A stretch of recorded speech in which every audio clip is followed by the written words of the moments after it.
ఇలాంటి వాళ్ళని ఏం చేయాలి?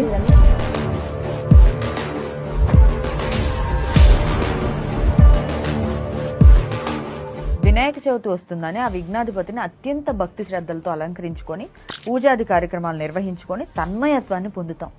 ఇక్కడి దాకా బానే ఉంది. ఇక్కడి నుంచి మొదలవుతుంది అసలు సమస్య అంతా. గణనాథుడిని ఎలా పూజించుకున్నాం అన్నది కాదు, ఎలా సాగనంపామన్నది కూడా చాలా ముఖ్యం. ఒకసారి ఈ వీడియోలు చూడండి.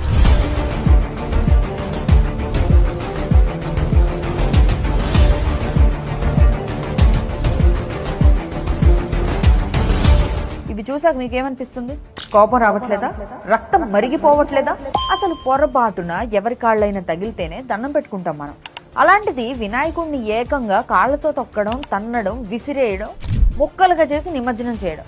కొంచెమైనా ఇంగిత జ్ఞానం అనేది ఉందా? పందిళ్లలో మన వినాయకుడే పెద్దగా ఉండాలి, మన వినాయకుడే కలర్ఫుల్ గా ఉండాలి, మన డిజైన్